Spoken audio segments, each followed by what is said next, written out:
Well, what up, nerds? I'm back at it. I'm working on the coupe. It's oh shoot, I got a bag going on there. I had a bag blowing away into the road. I didn't want to get. I don't like my trash blowing out into the road, even though it's in my yard. So anyway, I'm working on the coupe again. It's had an issue with losing some coolant. I took a look at some things. The coolant overflow that was on it actually did not have a vent on it, which the stock one does. So it was just filling everything with 17 pounds or more of pressure. Then one of the, this was getting full of pressure. It didn't have anywhere to go, so there was a tiny little corrosion hole in there, so I just drilled a tiny little hole in it. Instantly started working better. You know, you can actually hear fluid in it now. But I got to jack this up, drain fluid out of it, and get these out of the way. So that's what I'm gonna start doing. I'm not sure how much coolant's in here, but I only have like a gallon container. Beautiful. It's spraying everywhere. That's kind of the situation I'm dealing with. It's just kind of spraying everywhere, and I can't get the bucket close enough to catch all of it. That's not good. Even by spilling some, I'm only getting about 3/4 of a gallon, maybe half a gallon out of there.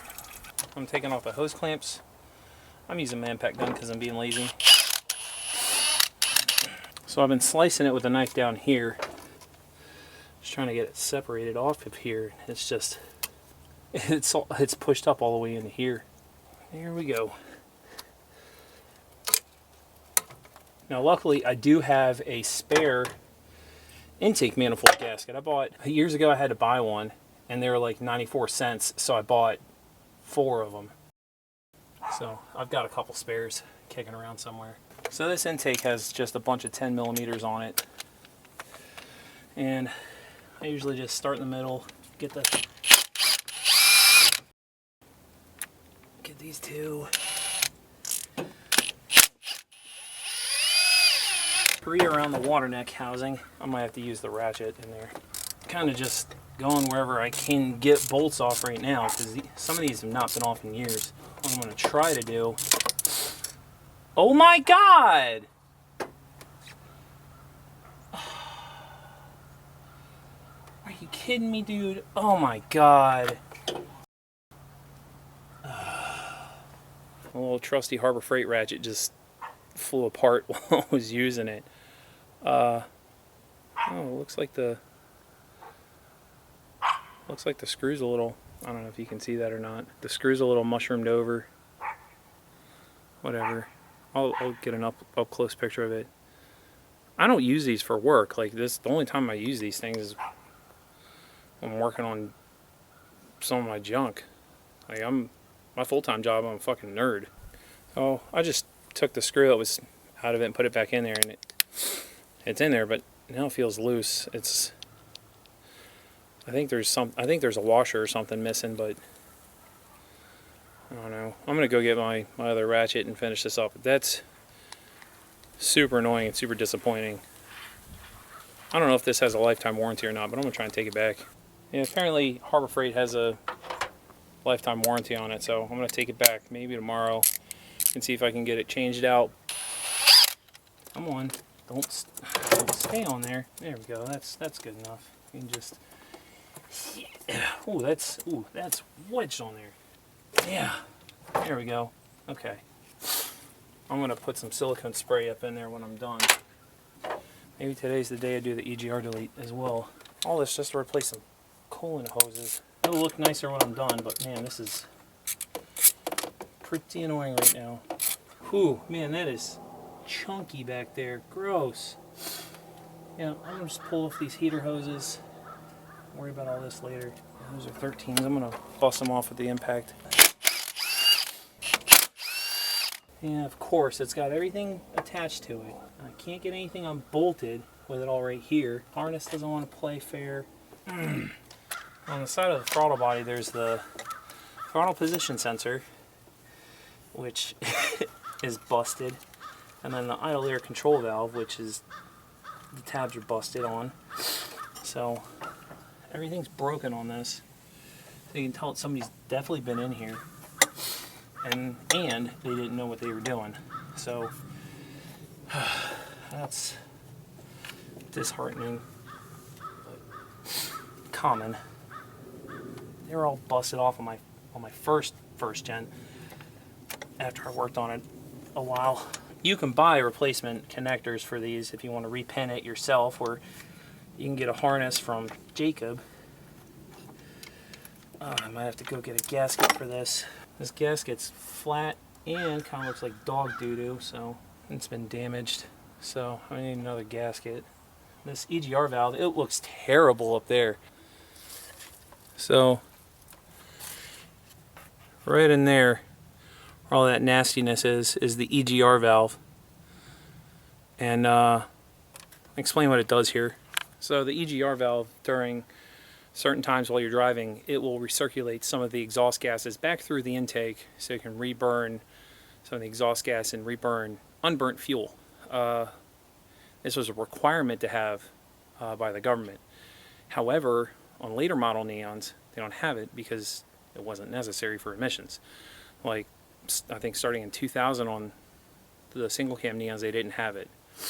The SRT4s don't have it. The PT Cruisers don't have it. The Caravans that had these engines didn't have it. So there's really no reason to have it. That's why EGR Delete is so popular with these engines. Besides the fact that it looks terrible and it just clogs up eventually and then it stops functioning, it'll throw a check engine light. This has a couple codes, but it's not throwing a check engine light. I'm not sure what the deal with that is. I don't know what computer's in this, so until I pull this ECU out, I won't really know. But for now, I'm going to keep going along with pulling the intake off, and then eventually I'll pull the EGR out. I have a block-off plate for the head. I don't have a block-off plate for the intake, but you can make one, and that's really funny, so I'm going to show you that when I get there. 3 10 mils around the water neck.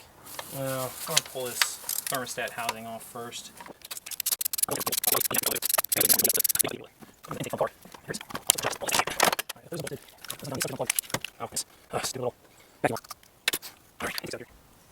This is what I'll do sometimes, especially since I can't find my razor knife. I'll just put this in a set of vice grips or locking pliers and then drag it across here. Now it's still a coolant in it. Annoying. Yeah, I couldn't quite remember how I did it before, but I rest the edge of the blade against there and you can actually get some good leverage on that.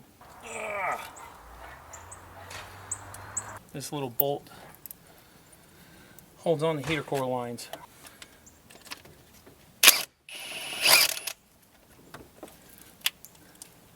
There's that one.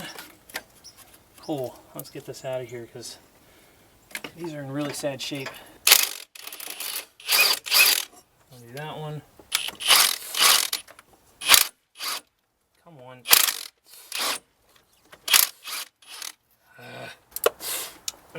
There we go. All this because I didn't want to take the intake off. There's that. There's that. This little tube out the way. Now, get this out of here. And I just dump coolant everywhere. That's cool. Oh, this harness is still attached here.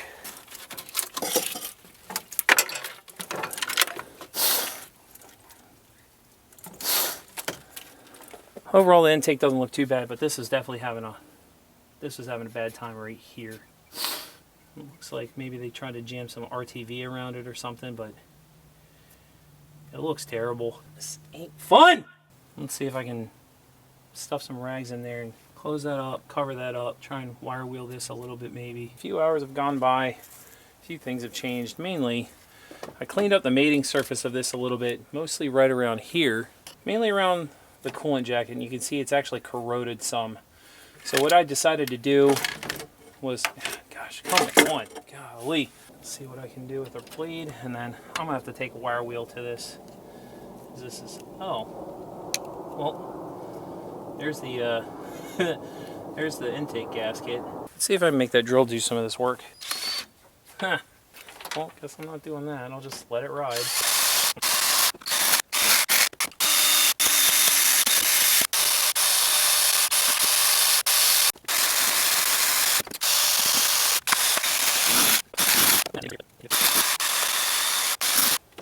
Alright, now is this up? That's up, so there's a ridge of that material on there. Well, you missed the show already, but my hose from my garage can reach all the way up to the top of my driveway.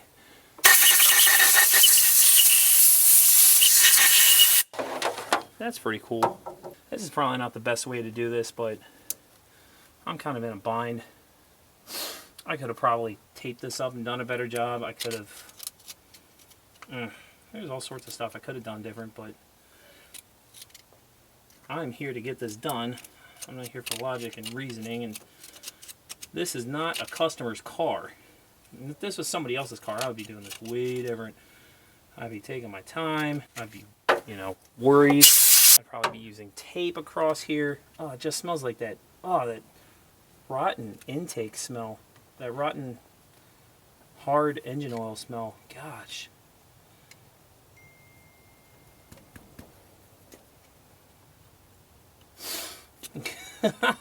Oh, there's some of the intake gasket there. Golly.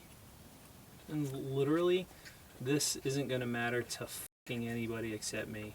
Oh, by the way, this thing's not a 2.4 like I thought it was.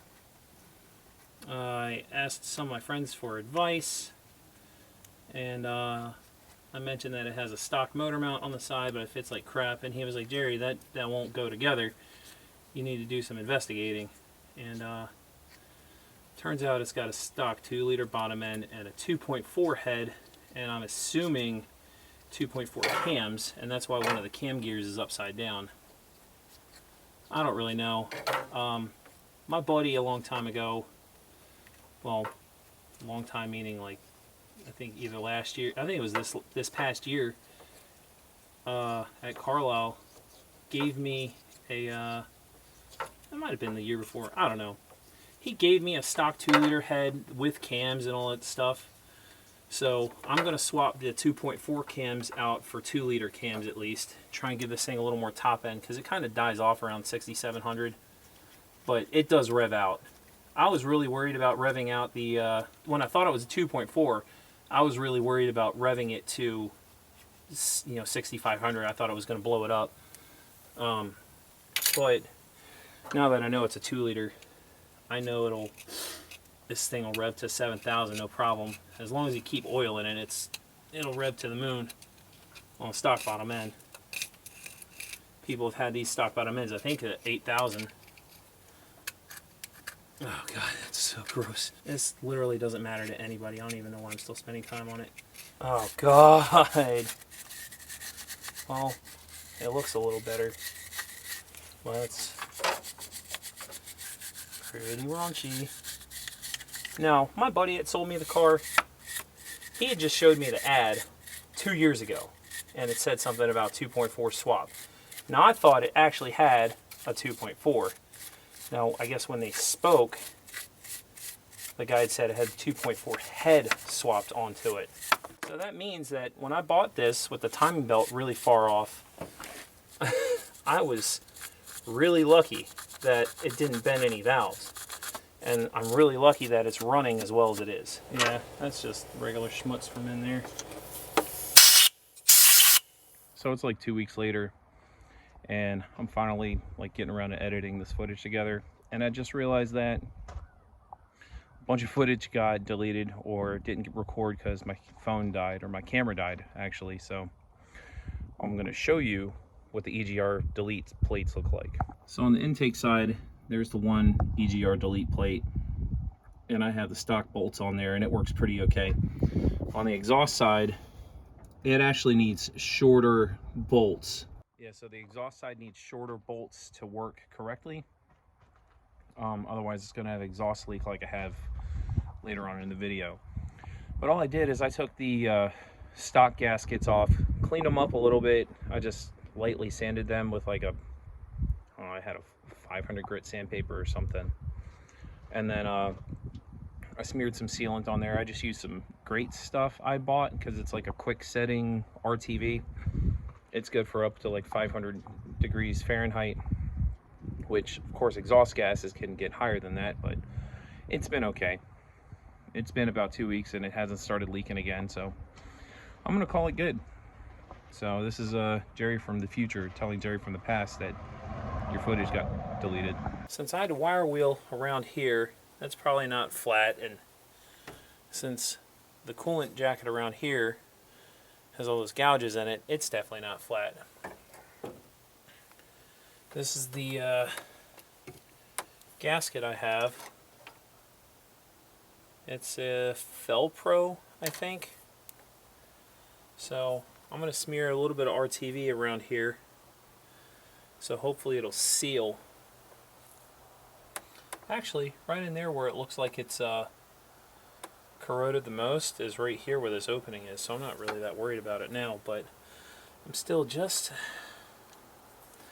a hair, like just a little bit. I'm going to smear just a touch on this side. Alright, that should be more than enough as far as I'm concerned. I'm worried that's going to like cement it on there, but whatever. I'll do a little bit on this side because that intake's a little corroded. Let's do one more little run around here. The rest of this I'm not really super worried about. Literally just that one section. I wish that this has a stud here and it had a stud over here. When I pulled it out, when I pulled the intake off, I pulled the stud out as if it was a bolt. I can't do anything about it now, but it would have been nice if it had cooperated. Alright.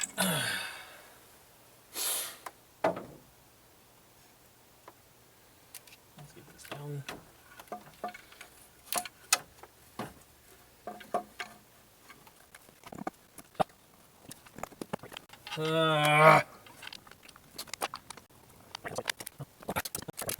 Those rubber hoses are blocking it a little bit. I don't remember how that went. Oh, I gotta look at my phone. It's gotta stay to the side. This has gotta stay up here. And these, my new rubber lines gotta be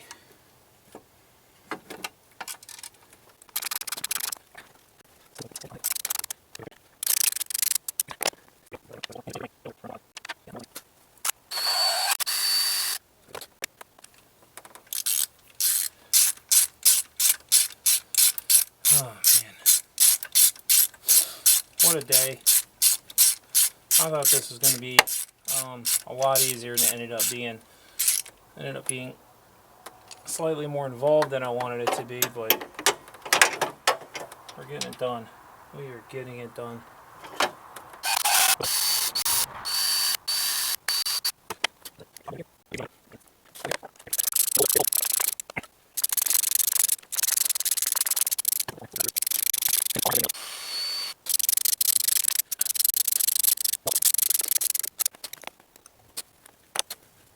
My little flat gasket and lay it back in there.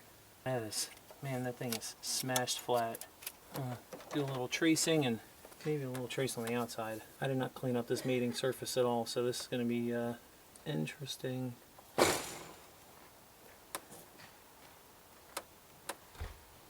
Fuzzy and on your missus ass.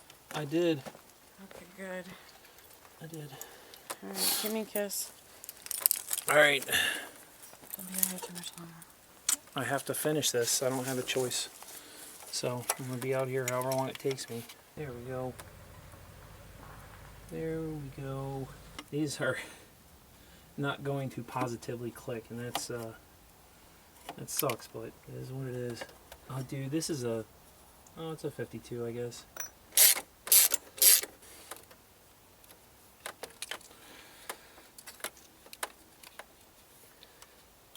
Alright, clicked.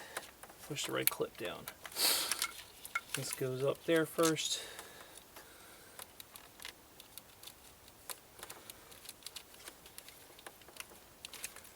Eventually, I'm going to take one of my catch cans that I have on my other car, put it on this, clicked,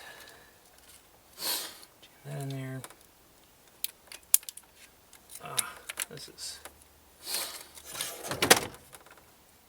This is uninspiring feeling, but I think it'll be fine.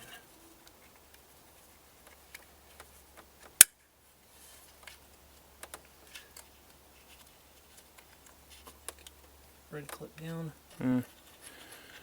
Not sure where that cut off, but I measured where I want to cut this hose, and I started cutting it. Oh, that was really, really far.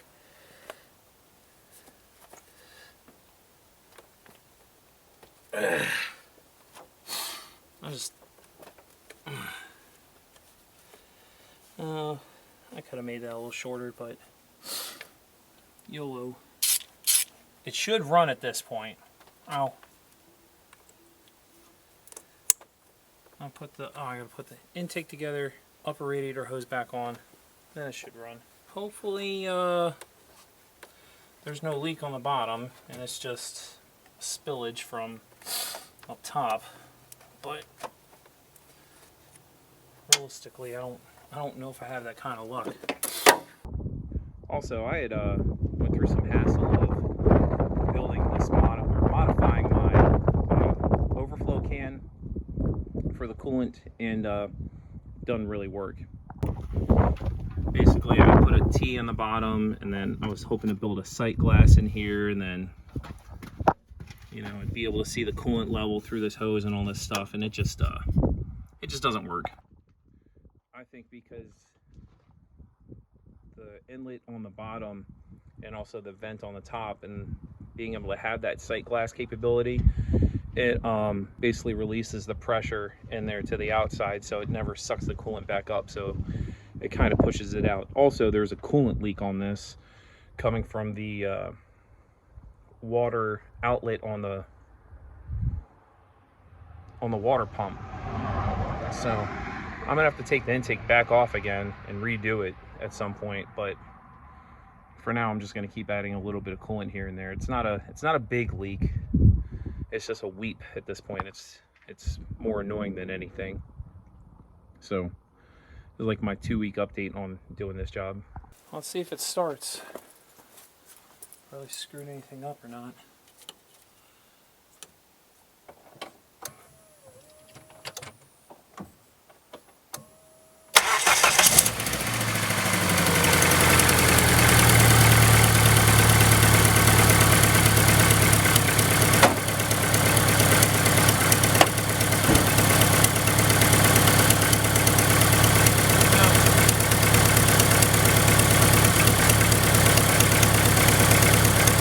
Exhaust leak right there.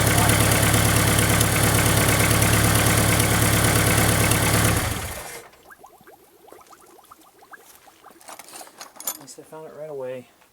It's blowing out the back of it, which is really, really weird.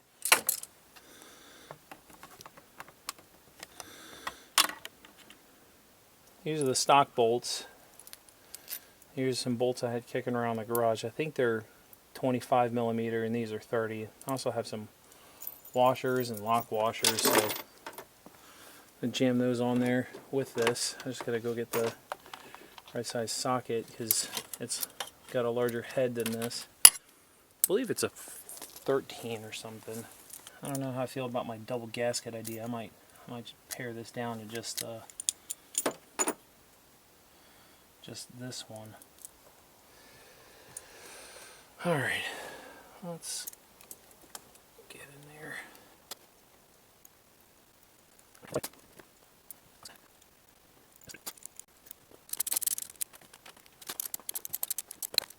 I want this side to squish down this lock washer, because then I'll know it's pretty tight and not bottomed out in the hole.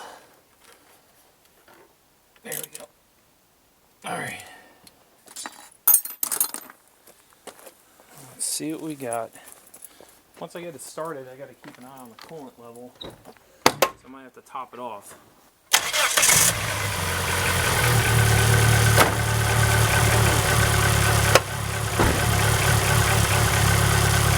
It's always kind of hunted like that at idle, but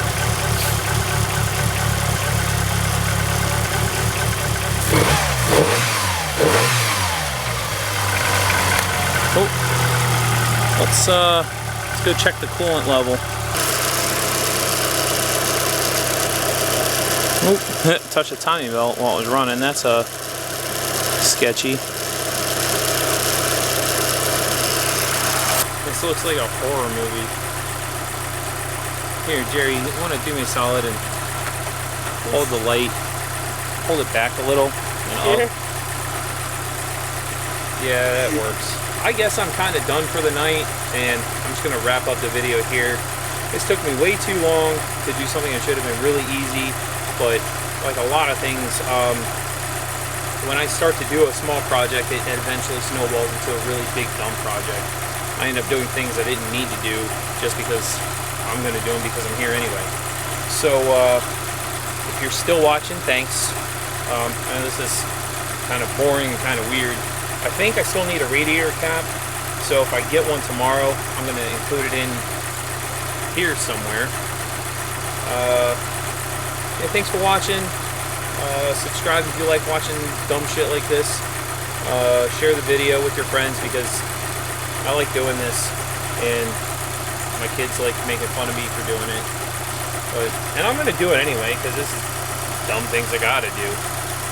But anyway, an hour a day will make the jack stands go away, but sometimes, you know, 6 hours during the middle of the day will get your car settled down onto the ground. So, that's the same thing, right? Alright, thanks for watching.